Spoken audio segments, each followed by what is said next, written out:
Hey everybody, this is Eric Brady with Seattle Sound Home Inspections. Just working on a bathroom faucet here today on one of our rental properties. This faucet used to have 3 of these white handles across here.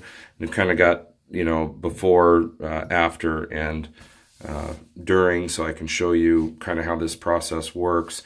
Tenant complained that the faucet was running water continuously. And what that means is that the shutoff valve's not doing its job. There's a couple of reasons why that could be. A couple months ago, we replaced this rubber washer. This rubber washer sits at the other end of this valve and seals the water closed. Now these wear out all the time, and if you have this older style faucet with the 3 handles, then you have these kind of seals, rubber seals, and they wear out. So I have a separate video on how to replace these, but we did this just a couple months ago. So the fact that it was running water and running a lot of water is pretty suspicious. So if you're going through those seals, what's going on there probably is, this is called the seat, and that's what the rubber seal presses against. And you can see this is the old one, and it's got a real good nick in it right here. And you can tell that that rubber isn't going to seal on that surface, if at all, maybe just while the rubber's new and not compressed. And so you may just have even 1 or 2 faucet handle turns before it starts to leak again. So that's the old one there, and you can take that out, and I'll show you how here. And this is the new one. You can see that it's nice and clean. And what happens to that old one over time is this upper edge gets sharp, so it can actually cut through that rubber seal. I found that on the cold water side here, that it had been cut by the seat. So this seat is from the hot water side, and you can see it's pretty well done. So you take that out of there using what's called a seat wrench. There's one right there.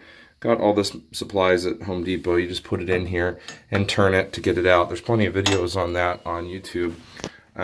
So I'm not going to do that today, but what I am going to show you is how to change these handles. So in order to get your handle off, you just take, usually there's some kind of cover button.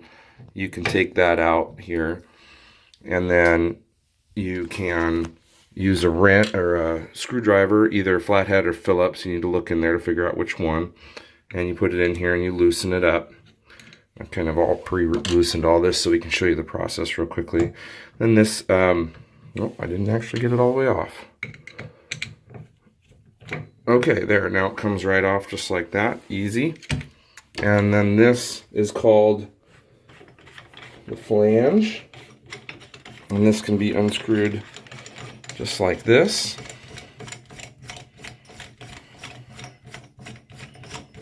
There's a lot of turns in this one. And then you can take the valve out by just putting your wrench on here and turning and loosening it. You can see that in my seal replacement video. I've already done this one. It's all ready to go. Make sure it's nice and tight there. Here's the new flange, nice and shiny. Strangely enough, this was $16 per, so $16, $16, $16. So that was a lot of the cost here. This replacement for the valves and all the rebuilding we're doing costs less than $100 in parts. So just a little bit of time, and if you know what, you're willing to put in some work and figure this out, this is definitely a homeowner item. So just screwing the new flange back on like this.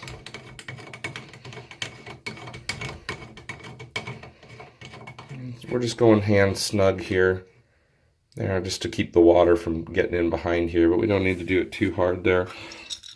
This is the left side, it's the hot water side, so we select the handle that has the H on it. Simple enough. Slide that on there. I took the valve with me to Home Depot to figure out, I just took this with me in order to figure out what the thread size was for the flange and what the teeth size or what handle I needed to purchase. So it turns out this is a Pfister brand valve, very, very common. I have one of these in my own home that I live in, and yeah, I've redone them before.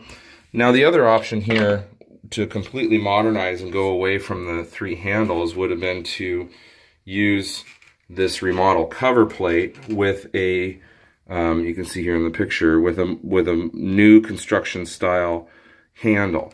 I came prepared to do this today, but sometimes you just don't know until you get here what's going on. And you can see that if I were to put this in, it would collide with this faucet. So what to do? Well, they only come in one size. I could, maybe custom order something. I could cut this. That would look really janky. The real solution here would be to move the faucet down. Now, if I'm going to move the faucet down, I'm going to be into the wall. I'm going to be doing tile work, and then I'm probably not going to use the remodel cover plate anyway. I'm going to actually repipe this wall and put in a new faucet with all the hardware in the wall. So we're not going to go to that extent today. It's just not necessary for the kind of repair we're doing. So again, you just take this off of here, and it comes with a little screw, and you screw it back down, not too tight. You want to be able to move the handle, and although this one, tightness on this doesn't matter, you don't want to get the flange too tight, and you don't want to tighten the stem bonnet here too tight. That'll make it too hard to rotate. So you can see this is going to look a lot better really quickly. So about $96 for all these different parts, including the seats, the handles, the new flanges, and you can see the old ones were pretty gross. I mean, there's the handles. They collided with each other, so it was a hassle for our tenants to use.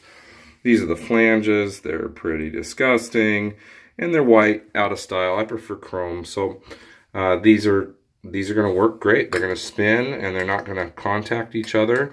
And we'll post some before and after photos on the Facebook page. Yeah, that's it. Sweet and short today. If you have any questions for me, SeattleSoundHomeInspections.com.